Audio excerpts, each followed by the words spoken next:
The galaxy views Emperor Palpatine as a mastermind who never failed, a puppet master who foresaw every outcome. However, his entire plan almost collapsed because of one massive ego-driven error. He recruited a rival instead of a pawn when he chose Count Dooku. By training a former Jedi Master in the dark arts, Palpatine created the one being capable of destroying him from the inside. This is the story of how the Sith Master created a monster he could barely control, and why the Clone Wars was actually a silent battle for supremacy between two Dark Lords. When Palpatine found Darth Maul, he found a weapon, a silent assassin with zero political ambition. But Dooku was different. He was already 80 years old, a seasoned diplomat, and one of the Lost 20 who left the Jedi Order on principle. Palpatine needed a face for his separatist movement, someone the galaxy would respect. By choosing a man with his own vast fortune and political connections, Palpatine accepted a dangerous variable. Dooku did not need the Sith to be powerful, as he was the Count of Serenno who commanded systems and armies before he ever knelt before Sidious. This independence meant that from day one, Dooku served out of a calculated choice he could revoke at any moment.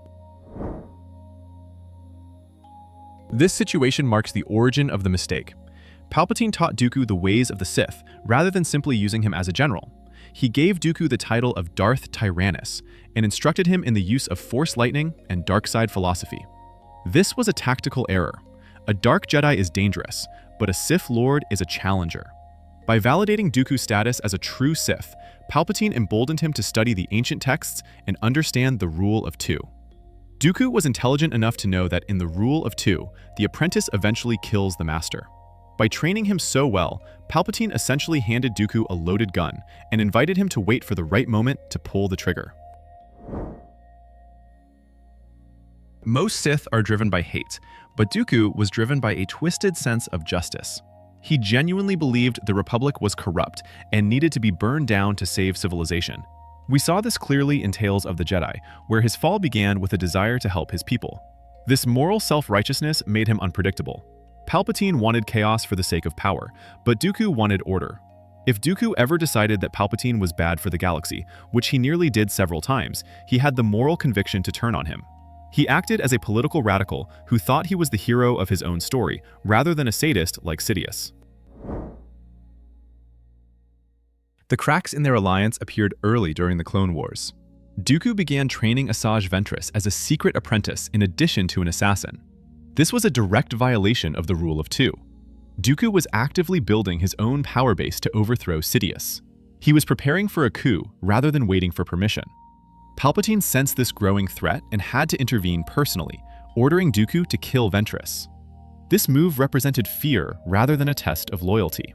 Palpatine realized that Dooku and Ventress together could actually challenge him. The fact that he had to step in proves that his control over Dooku was slipping faster than he anticipated. The biggest piece of evidence that Dooku was going rogue happened right at the start of the war. On Geonosis, Dooku captured Obi-Wan Kenobi and told him the absolute truth. He revealed that a Sith Lord named Darth Sidious controlled the Senate. This revelation was shocking. If Obi-Wan had believed him, Palpatine's decades of planning would have evaporated in an instant. Dooku did this because he was trying to recruit Obi-Wan to help him kill Palpatine. This deviated from the plan, as Dooku made a play for the throne before the war even really began. Palpatine got lucky that the Jedi were too arrogant to believe the warning. Control in the Star Wars galaxy usually comes down to credits, and Dooku had more than almost anyone. As the Count of Serenno, he bankrolled a massive portion of the separatist movement himself. This financial independence meant Palpatine could not just cut off his funding to control him. Dooku owned the factories, the contracts, and the loyalty of the banking clans personally. If Palpatine had tried to replace him too early, the entire separatist movement might have stayed loyal to Dooku instead of the Sith. Palpatine had created a figurehead who was actually more popular and powerful than the shadow government trying to control him. Dooku persistently tried to find a partner to help him take down his master. In the canon novel Dark Disciple, we see Dooku successfully turn Jedi Master Quinlan Vos to the dark side for a time. Dooku intended to use Vos exactly as he planned to use Obi-Wan. He wanted a powerful, physical warrior to match Sidious's brute force, while Dooku provided the strategy. Every time Dooku encountered a powerful Jedi, his first instinct was to recruit them for himself instead of killing them for Palpatine.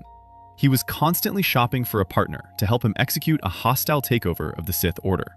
The tragic death of Yaddle serves as another example. When Dooku killed her, he did it to protect his secret alliance with Sidious, but the act broke him. He killed her with the heavy heart of a man who felt he had no choice, rather than the glee of a monster. Palpatine exploited this guilt, but guilt is a double-edged sword. A guilty man is volatile. Dooku's resentment toward Palpatine grew with every compromise he was forced to make. He hated the monster he was becoming, and eventually, that hatred turned toward the man who made him that way. Palpatine was riding a tiger that wanted to eat him. The most dangerous secret Dooku held was the knowledge of the inhibitor chips. He knew the clones were programmed to betray the Jedi. He was the one who interfaced with the Kaminoans. This knowledge was the linchpin of Palpatine's entire victory. If Dooku had ever felt truly threatened, or if he realized early on that Palpatine planned to replace him with Anakin, he could have leaked this information. One transmission to the Jedi Council about the chips would have ended the war and resulted in Palpatine's execution. Palpatine trusted Dooku with the one secret that could destroy everything. When Ventress failed, Dooku did not stop. He accepted Asajj Ventress, the brother of Darth Maul, as his new enforcer. Once again, Dooku tried to mold a monster into a weapon against Sidious. The Clone Wars showed us that Dooku was becoming desperate to accelerate his timeline. He knew he was aging and that the war could not last forever. The introduction of Asajj Ventress was Dooku's clumsy attempt to brute force a victory against his master. It failed, but it showed his intent. He was actively throwing everything he had at the wall to see what would stick before Palpatine discarded him. Dooku's arrogance blinded him to one specific threat: Anakin Skywalker. Palpatine played a dangerous game by constantly pitting them against each other. Dooku believed he was the mentor, and Anakin was just a potential recruit, or a pest to be crushed. He never realized that Palpatine was grooming Anakin to take his job. This was Palpatine's safety valve. He knew Dooku was plotting against him, so he used Dooku to sharpen Anakin's skills. It became a race against time. Palpatine had to make sure Anakin was ready to kill Dooku before Dooku was ready to kill Palpatine. One theory suggests that Dooku intentionally dragged out the Clone Wars not just to help Palpatine, but to buy himself time. The longer the war went on, the more essential Dooku was. As the head of state, he was the only one who could keep the Separatist Council in line. Peace was bad for Dooku because peace meant his utility was over. He became a master of stalling, sabotaging peace talks on both sides. He was trying to cement his position as the permanent ruler of the Separatist territories, hoping to force Palpatine into a stalemate where they would have to rule the galaxy as co-emperors. The opening of Revenge of the Sith illustrates this dynamic. The kidnapping of the Chancellor served as a disposal method for Dooku, rather than merely a trap for the Jedi. Palpatine was finished taking risks, because Dooku had become too powerful, knowledgeable, and dangerous. When Anakin and Obi-Wan arrived, Palpatine needed Dooku dead right then and there. If Dooku had been captured alive, he would have traded everything he knew for a plea deal.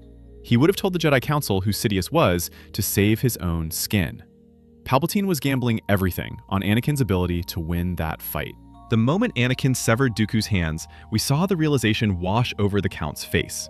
He looks at Palpatine, and for the first time, he understood the game.